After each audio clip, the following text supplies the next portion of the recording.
આવે કે ભાઈ છોકરીને ગાળો ન દો, એ છોકરીને ગાળો ન દો, કોઈ તુકારો ન દો, મારથી જોવાતું નથી, આવું કે ઓલા લુખાને એમને કે અલાય પાડી દે અને ટાળી દે મને. લુખાવ સુરત સુધી આવી આવીને બૂમો પાડે, અમદાવાદમાં આવી આવીને બૂમો પાડે. કેમ કે એ એક મારી વેગ ચેન્જ કરવા માનતા હતા કે ટ્રેક કીર્તિ પટેલ છે ને ખજૂરનો ટ્રેક મૂકીને લુખાવારે બાતતી થઈ જાય. પણ ભાઈ કીર્તિ પટેલ દિમાગ વાળી છે એમ મને ભગવાને પાછું ઉજાડી દે. કીર્તિ આમ નથી જવાનું બટ્ટા, આમ ખજૂર આમ ઉભો આમ આમ ભાગ.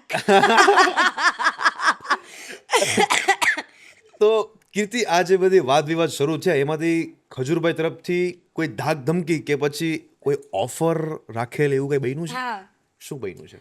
જે ખજૂરના લીધે મારા સારા સંબંધો ખરાબ થયા. દેવાયત ખવડાર મારે શું હતું, કઈ દુશ્મની હતી મારે? મેટર જે પહેલા હતી પતી ગઈ, સમાધાન થઈ ગયું હતું. સમાધાન થઈ ગયું હતું, બરાબર. એવી જ રીતના દેવાયત ખવડના સમાધાન માટે ફોન આવ્યો.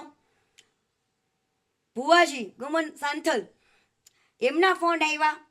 તો હું એવું નથી ઈચ્છતી કે મને સમાધાન માટે કોલ આવ્યા ને એને હું બદનામ કરું.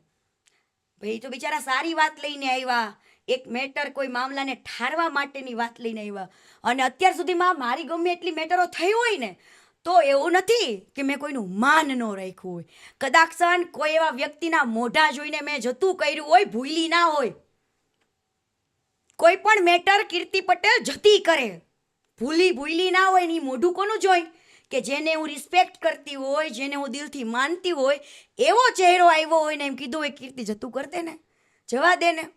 એવા માન સન્માનવાળા જે આપણા સંબંધો જે બનાવ્યા હોય ને એના થકી મેં જતું કર્યું હોય, બરાબર. પણ આની અંદર કેવું હતું, હાલે સમાધાનની વાત લઈને આવ્યા, એનાથી મને કોઈ મતલબ નહોતો, ભલે લઈને આવ્યા, મારી મરજી કરવું કે ન કરવું આ તે બધું બરાબર.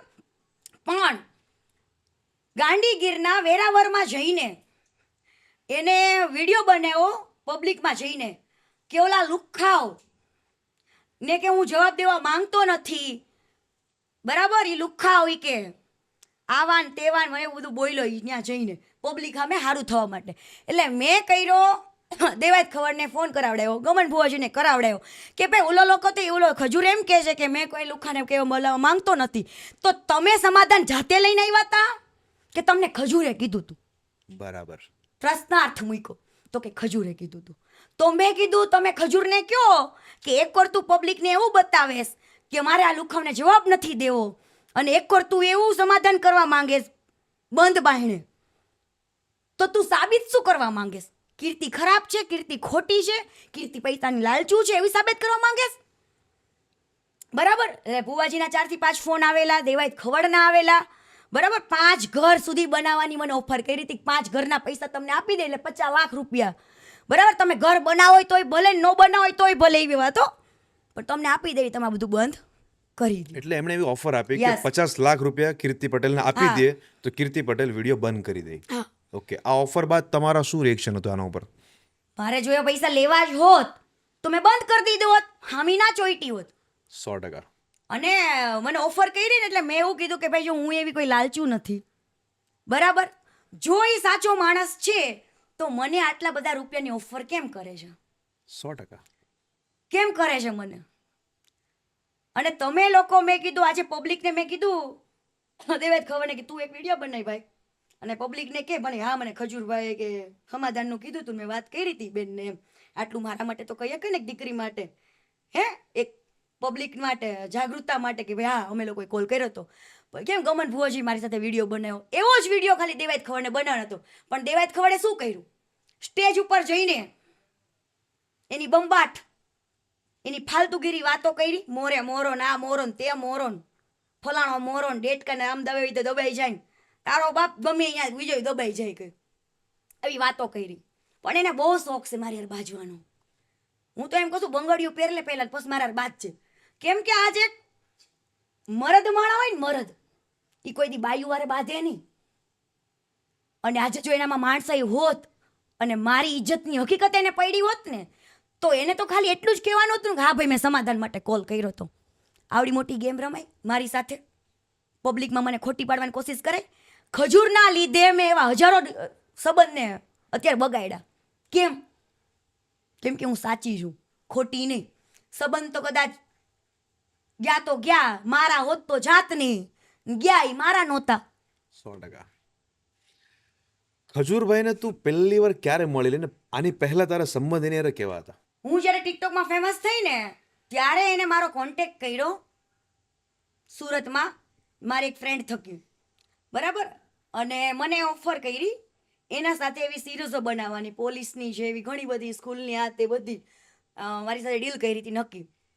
પોલીસની સિરીઝ અમારે 9 બનાવવાની હતી, બરાબર.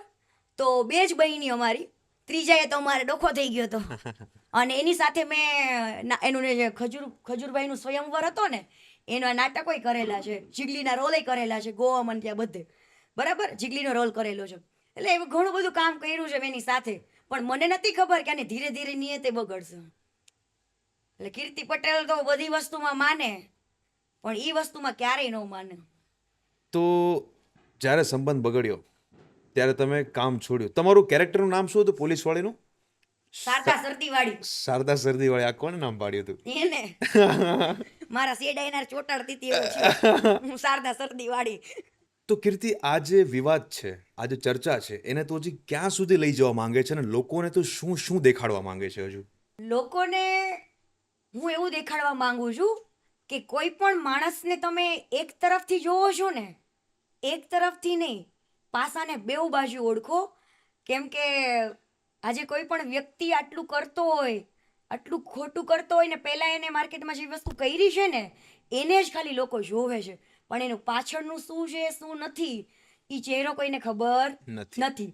હું એ માણસના બેઉ ચહેરા બતાવવા માંગુ છું. એનો પહેલોય ચહેરો સારો નહોતો અને પાછળનોય સારો નથી. એ બહુ મોટો એક એક્ટર છે, એક્ટર. અને ઈ ગરીબો સાથે એક્ટિંગ કરી રહ્યો છે. એ પબ્લિકોના દિલ જીતવા માટે એક્ટિંગ કરી રહ્યો છે. અને એને એવા ઇમોશનલ સીન બનાવતા, ક્રિએટ કરતા, લોકોના દિલ જીતતા એના એક્ટિંગ દ્વારા, એના કિરદાર સાથે બહુ સારી રીતના ફાવે છે. સારો એવો કલાકાર છે. સારો એવો કલાકાર છે. પણ ઈ કલાકારને મારે સાબિત કરવો છે ઈ કેટલો હલકો છે. અને હું છેક સુધી સાબિત નહીં કરું ને ત્યાં સુધી ચેનથી નહીં બેસું. જનતાનો પ્રશ્ન છે કે કીર્તિ પટેલ ખજૂરભાઈ સાથે સમાધાન કરશે કે નહીં? સમાધાન દુશ્મનો સાથે હોય, કદાચ મારી સાથે ખરાબ કર્યું હોય, મારી સાથેની કોઈ મેટર હોય તો સમાધાન હોય. હા, સમાધાન કદાચ મને પબ્લિકની સામે આવીને બધું એક્સેપ્ટ કરે અને જે હક ગરીબોના પૈસાનો છે એ ગરીબો સુધી પહોંચાડી દે અને પબ્લિક પાસેથી જે દાન લીધું છે એને સ્વીકારી લે તો હું સમાધાન કરું. એને સ્વીકારવું પડે જો એની ભૂલ એક્સેપ્ટ કરે તો. હા હા. લોકો એમ કહે છે જેસલ જાડેજા છે, પેલો લૂંટારો પેલો છે બારવટીયો કેવું? હા, એના બી કે ઇતિહાસો રહી ચૂક્યા છે, એના પણ ભૂતકાળ હોય. ઘણા લોકો એવા ખરાબ હોય, ભૂતકાળ ઘણાના ખરાબ. હું એવું નથી કહેતી, પણ જેસલ જાડેજા લોકો એની સાથે એને સરખાવે છે ને, તો જેસલ જાડેજા એવા વ્યક્તિ હતા કે જેને આખી દુનિયા સામે એના પાપને સ્વીકાર્યું હતું અને એના પાપનો પશ્ચાતાપ કર્યો હતો, બરાબર. ત્યારે એ આજે પૂજાય છે. જેસલ જાડેજા ત્યારે પૂજાય છે, એમ નામ નથી પૂજાતા.